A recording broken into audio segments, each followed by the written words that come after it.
You are watching Upstrain and this is Adobe Photoshop tutorial. This time papakita ko po sa inyo how to create dotted effect using Adobe Photoshop. Okay, katulad na nakikita nyo po sa screen, ito po yung sample na gagawin po natin.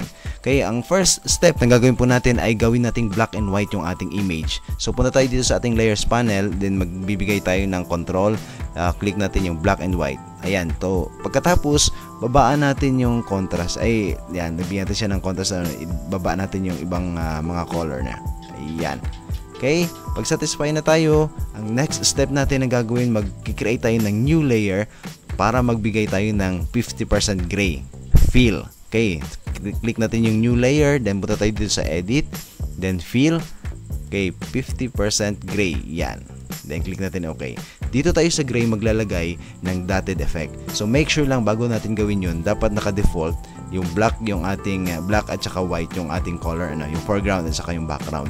Okay, maglalagay tayo ng color ng dotted, pero bago yun kailangan muna nating gawing smart object yung ating layer na yan. Okay, right click natin, convert to smart object, para in case na gusto nating i-adjust uli yung effect na nilagay natin dyan sa yung filter, for example, na nilagay natin sa layer na yan, ay maababalik-balikwan natin, ma-adjust natin uli. Okay, so meron na naka-smart object na siya, maglagay tayo ng filter, then filter gallery, magpipili tayo dun, yung pipili natin yung half tone pattern. Okay, sa half tone pattern, ito yung kanyang effect.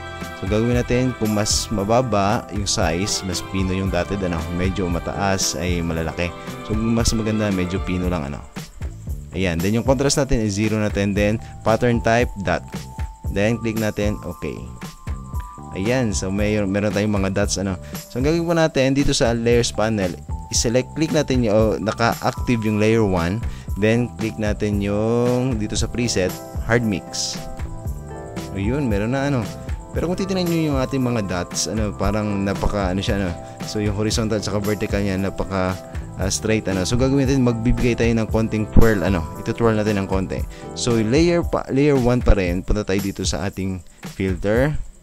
Okay, distort, then twirl. So ito-twirl natin ng konti. Ayan, nakikita niyo yung angle Ayan. Huwag naman masyado kasi mahalata. Then click natin okay. Ayun, so nag-twirl siya ng konti So para hindi masyadong nakikita yung twirl ulitin natin. Ayan. So gawin natin mga 28 at 78. Yan. Click natin okay. Yun. So nag-twirl siya ng konti So nakita niyo yung effect nandiyan na. Ang gagawin po natin, babawasan na natin yung fill. Tingnan niyo po bawasan natin yung kanyang fill dito sa layers panel pa rin Ayan. Depende na sa atin Okay.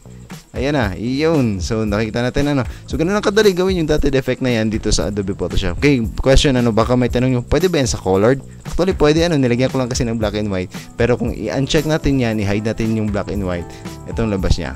Yan, colored. Pwede So color, black and white, pwede mag-apply ng dotted effect dito sa Adobe Photoshop. Okay, thank you for watching and please don't forget to subscribe and share dito sa ating channel Upstrain. Sana po nakatulong po sa inyo yung tutorial natin na ito. Marami pong salamat.